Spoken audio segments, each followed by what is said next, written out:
अस्सलाम वालेकुम रहमतुल्लाहि व बरकातुहू। दोस्तों, मैं हूं इरफान खान।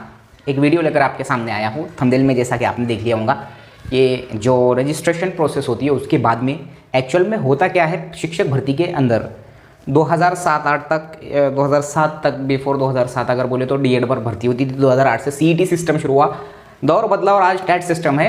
शिक्षक भर्ती की जो पैटर्न है वो पूरी तरीके से अब चेंज हो चुका है। दौरे हाजिर के हिसाब से, ये चैलेंजेस के हिसाब से आगे भी बहुत सी चीज़ें चेंज होंगी। अब आपके दिमाग में सवाल आता होगा कि जो रजिस्ट्रेशन है एक्चुअल में ये क्या है और इसके बाद क्या होगा, कैसा होगा, वो इस व्हिडिओ में मैं बताने की कोशिश करूँगा। मराठी माध्यम जे आपले सबस्क्रायबर असाल तर तुम्ही नक्कीच हा व्हिडिओ बघा। तुम्हाला हा म्हणजे ही प्रोसेस जी आहे तुम्हाला हे समजेल या व्हिडिओद्वारे आणि मी स्पष्टीकरण एकदम सोप्या शब्दात देण्याचा प्रयत्न करणार आहोत, तर तुम्ही नक्कीच पूर्ण व्हिडिओ बघा।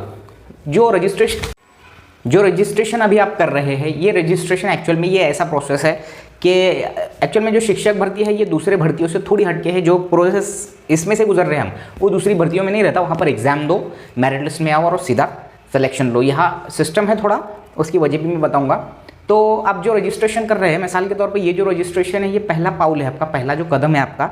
इसके बगैर आपका शिक्षक बनना नामुमकिन है। रजिस्ट्रेशन प्रोसेस मैंने कई वीडियो में इसकी एक्सप्लेनेशन दिया हूँ। ये जो रजिस्ट्रेशन है, ये रजिस्ट्रेशन प्रोसेस करने के बाद में जो आपको certified copy with digital signature आती है वो आपको प्रिंट लेनी होती है। और इसके बाद में जो है, जैसा कि जो अगला टप्पा होता है वो जाहिरात का होता है, यानी कि एडवर्टाइजमेंट का होता है।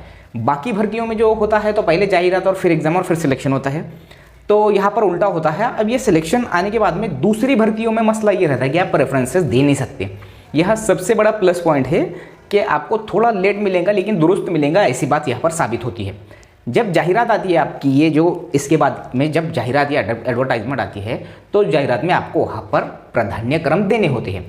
तो जाहिरात पहले चेक करना होती है ओवरऑल पूरा जो है, जो जिला परिषद, नगर पालिका, महानगर पालिका, कटक मंडल, गवर्नमेंट के ये इंस्टीट्यूशंस, इसके अलावा ग्रांटेड संस्थाएं, जो जितने % जो ग्रांटेड है वो ऐसी तमाम संस्थाएं जो है वहाँ अपलोड करती है अपनी अपनी एडवर्टाइजमेंट यानी जाहिरात आपके लॉगिन पर। अब सवाल ये आता है कि आपको प्रेफरेंसेस एक्चुअल में आते कहाँ है।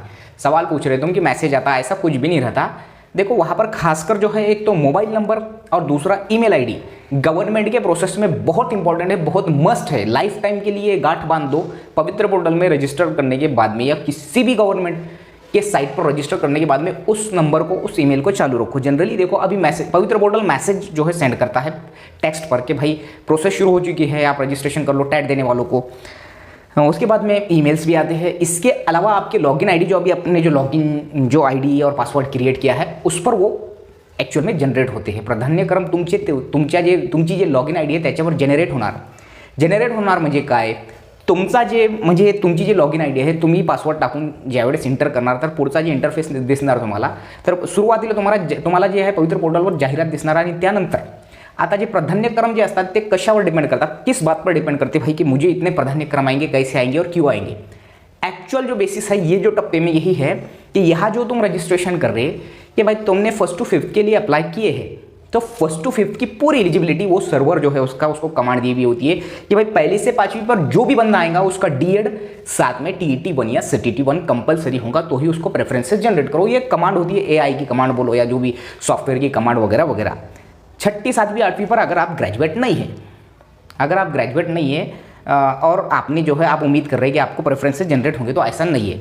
वो आपके क्वालिफिकेशन को तो देखता ही है लेकिन एलिजिबिलिटी को देखता है, पात्रता, तुमची पात्रता। म्हणजे तुम्ही TET 2 असाल किंवा CTT 2 असाल आणि ग्रॅज्युएट प्लस डीएड किंवा ग्रॅज्युएट प्लस बीएड असाल तरच तुम्हाला ते 6 ते 8चे जनरेट करणार आहात। अब ये जो डिपेंड करता है, अगर आप BA है तो आपको आर्ट्स के जो भी आपके सब्जेक्ट्स रहते हैं, जो 3 सब्जेक्ट पूछ रहा है वो यही जो है थीम है कि इस बेसिस पे आपको, जैसा कि भाई कोई भाषा वाला है तो उसको भाषा के, उर्दू मीडियम वाला उर्दू से कराऊंगा, मराठी मीडियम वाला भाषा मराठी से, समाजशास्त्र के कुछ सब्जेक्ट आएंगे उन्हें आर्ट्स फैकल्टी से होंगे तो वगैरह वगैरह मेन सब्जेक्ट, ये चीज़।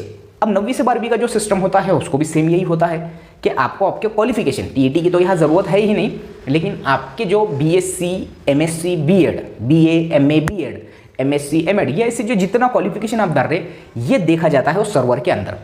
फिर देखा जाता है आपके टैट के मार्क्स सबसे ज़्यादा इंपॉर्टेंस है क्योंकि वो सीरियल नंबर से आपको देता है कि किस किस जगह पर आप एलिजिबल है टैट के मार्क्स के बिना पर, TET 1 के बिना पर, डीएड के बिना पर और पहली से 5वीं के बिना पर। तो पूरी PDF पढ़ेंगे तो उसमें यही वजाहत है। सेम प्रोसेस 9वीं से पहली से 12वीं तक यही होता है।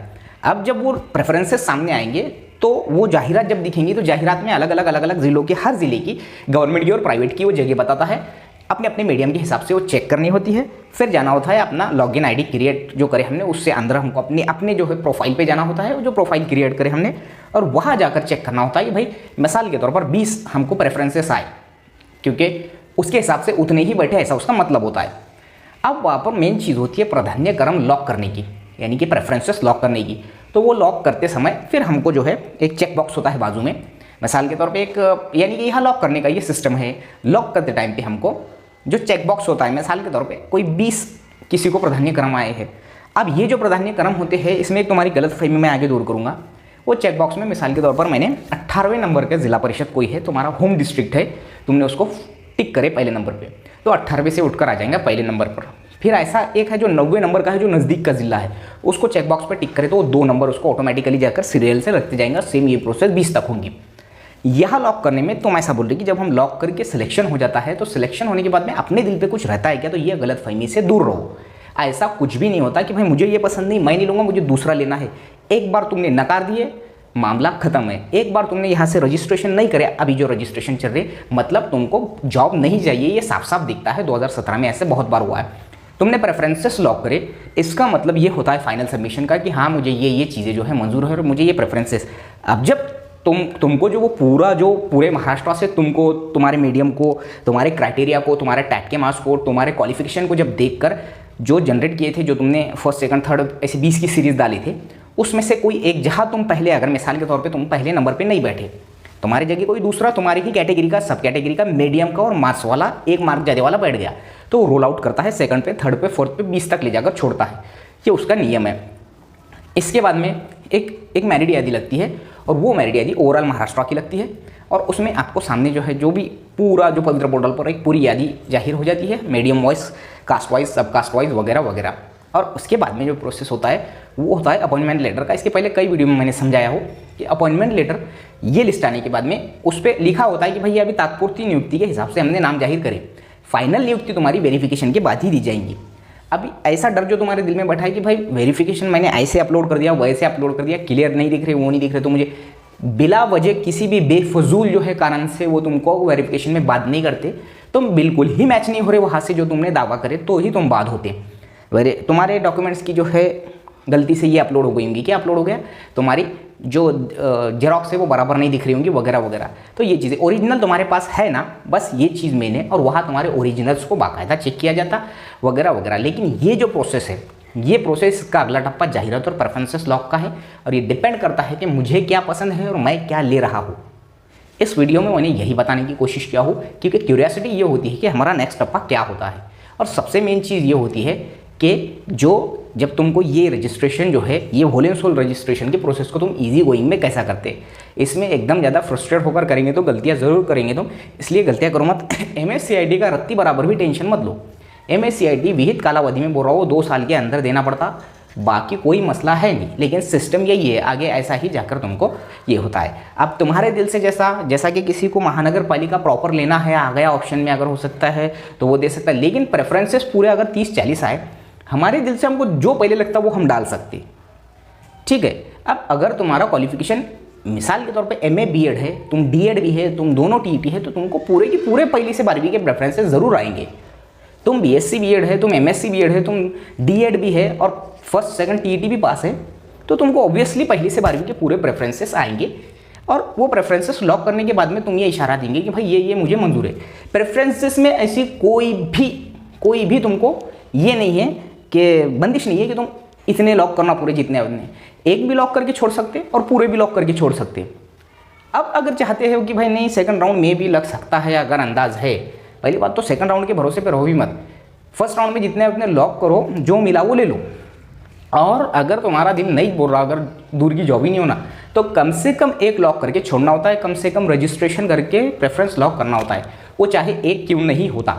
तो गलतियाँ करो मत, प्रेफरेंसेस लॉक में तो खासकर गलतियाँ करो मत, क्योंकि जो लॉक करेंगे उसी में से तुमको दिया जाएगा, उसके बाहर से नहीं दिया जाएगा। और एक अच्छा सिस्टम है प्रेफरेंसेस प्राधान्यक्रम, बाकी जॉब्स में ये होता नहीं है। उम्मीद है कि वीडियो पसंद आया होगा मराठी मीडियम वालों को भी, हर मीडियम वालों को, मेरे ऑल सब्सक्राइबर को। वीडियो अच्छा लगे तो लाइक, कमेंट और शेयर ज़रूर करो और मुझे ज़रूर बताओ कि वीडियो कैसा लगा कमेंट बॉक्स में, और दूसरों तक ये वीडियो पहुंचाओ ताकि उनको भी ये प्रोसेस समझे। मिलेंगे अगले वीडियो में अच्छी मालूमात, इन्फॉर्मेशन और कंटेंट के साथ। हमारी वक्फ बोर्ड की सीरीज़ भी हम कंटिन्यू रखेंगे। वक्फ बोर्ड की तैयारी वाले बिल्कुल भी टेंशन ना ले, वो भी हम कंटिन्यू करेंगे। अस्सलाम वालेकुम।